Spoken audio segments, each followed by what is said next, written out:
Thank you for believing in the Commonwealth. Thank you for participating in this chamber, because it matters. When the governor makes time to deliver a lunchtime address to your organization, it's a sign of respect. The work of the chamber, the work that you do, is so essential to our communities. At Chamber Day this past winter in Richmond, the lieutenant governor came too. Let's get right to the meat of the matter, and it's that the business of the Commonwealth is business.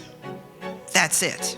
This is the youngest legislature ever. So you got a lot of young people who've never owned a business.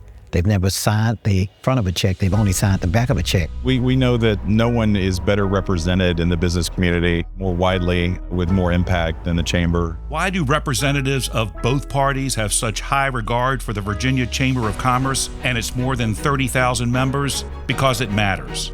You know, they have their finger on the pulse of what's going on in the business world and what is required to be successful and how we can get out of their way. And it's been that way since 1924, when the chamber was founded by local chamber execs for the purpose of forming a statewide voice for business.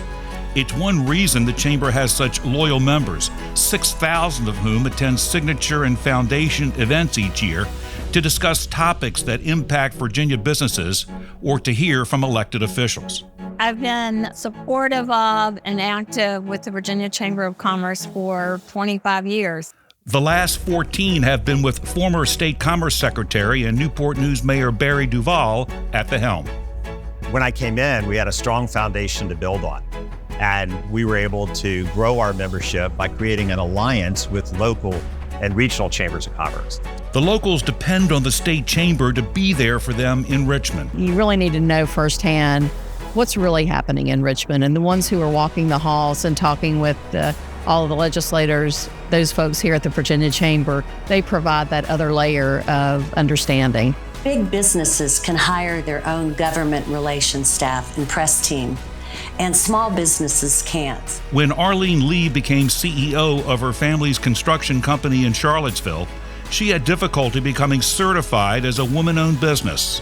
State Chamber is one of the organizations that really spearheaded the efforts to help change the regulation to help companies like mine. And it wasn't just us that was helped.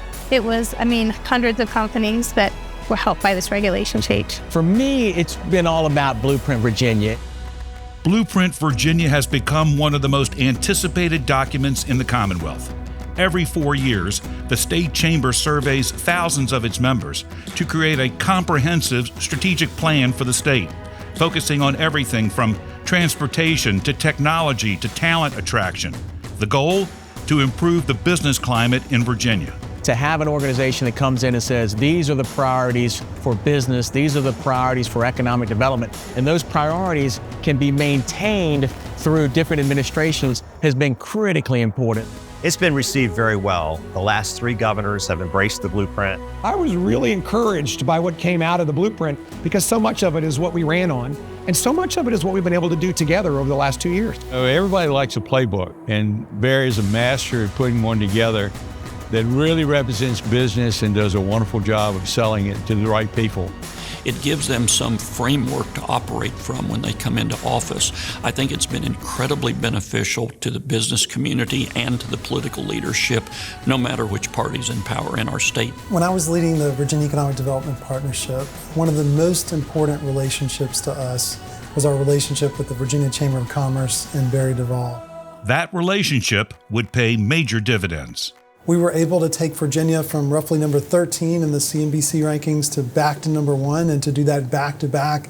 We were able together to win the Amazon HQ2 project. We were able to create one of the best state workforce development programs in the country. We've been able to maintain our best state for business rankings now for a long time, and it's because we're able to work with folks like the Chamber and get good ideas and prioritize where we ought to be investing and where we ought to be focusing on our laws.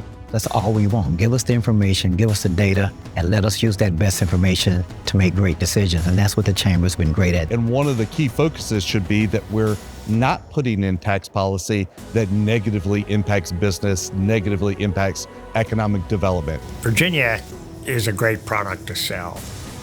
One of its foremost advocations is its predictability. Businesses want to come where they know they're going to be satisfied 10 years from now, 15 years from now. Speaking of growth, the Chamber has been successful in urging the state to create large, shovel-ready sites for new business. And if a company that wants to invest $2 or $3 billion and create 1,000 jobs someplace sees something that is not ready or won't be ready on their time frame, they're going someplace else. Todd Haymore says having the Chamber in your corner is critical to passing legislation.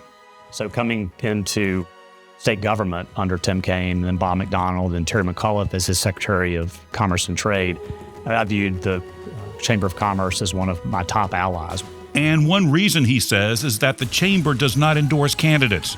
Rather, it pushes legislation to benefit businesses and their employees, even on controversial issues like expanding Medicaid, which finally passed in 2018. Unquestionably, the Chamber's support of Medicaid expansion really helped get it across the finish line. Healthcare is one of the priorities covered in every blueprint. I worked in a Republican administration and a Democrat administration, and the blueprint really helped us understand what we needed to be thinking about. And the Chamber is really beyond just the healthcare. Their work in really the human aspects of workforce. Indeed, the Chamber hosts a statewide healthcare conference each year and was central to the recent launch of the Wise Choice Healthcare Alliance. This will allow small businesses with less than 50 employees to pool together to actually go to the market for health insurance for their employees. The large businesses, for each employee, if there's 1,000 employees, their cost is going to be much less. So this is going to be a game changer for Virginia, for the small business. And I want you to know I am totally psyched. And I can't wait till we have our first group of Virginians who work for small businesses who now access health insurance through Wise Choice. The Chamber has also been a force for change in workforce development. It's a phase of education in Virginia that is instrumental to Virginia's attractiveness as a business location. The Virginia Chamber has been right in the forefront of pushing for that. Blueprint Virginia was enormously helpful to us as we were crafting William & Mary's current strategic plan, Vision 2026. William & Mary President Catherine Rowe counts on the Virginia Chamber to help her connect education with opportunity. We are committed to preparing students for lives as citizens and professionals in the 21st century. Former State Education Secretary Jim Dyke is pleased that the Chamber pushed for more funding for HBCUs. We also advocated for training and preparing more teachers, and also for making sure that our students were well-rounded in the soft skills that were needed in order to be good employees, as well as understanding financial literacy and civics. The Virginia Chamber has also favored expanding internship opportunities for students who do not typically have the family connections to secure them. We encourage every student to try to get one of those, and we want to make sure all of our students have access to them. Virginia Tech President Tim Sands says companies and students should stay connected through their college education through VTOP, the Virginia Talent and Opportunity Partnership, a program of the State Council of Higher Education for Virginia, the Virginia Chamber Foundation, and the Virginia Business Higher Education Council. These multi-year relationships are important in that. That means actually redoing our sense of what a curriculum was supposed to look like. Even before I came to Virginia, I read the blueprint because I knew that there really was this alignment. David Doré says that alignment between state government and business was one reason he came to Virginia from Arizona in 2023 to head up our community college system. Started in 1966 with strong advocacy from the state chamber. The Chamber has also backed a new program to ensure every Virginian has a marketable skill.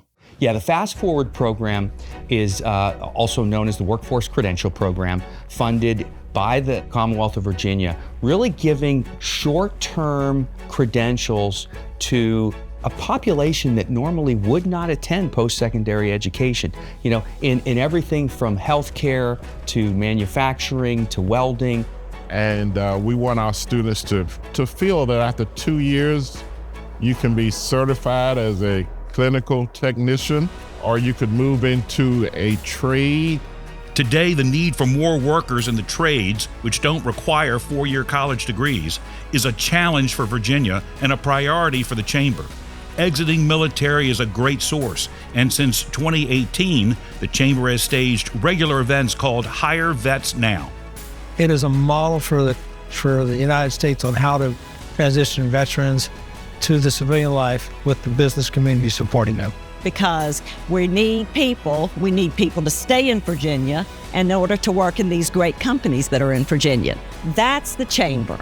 Now 100 years young, the Chamber is well positioned for future growth as the reliable voice of business in Virginia. Happy 100th anniversary, Virginia Chamber of Commerce. For 100 years, you've been the voice of business, and for 100 more, you will be. You're invaluable. I just thank you for your partnership, and I look forward to continuing to work together.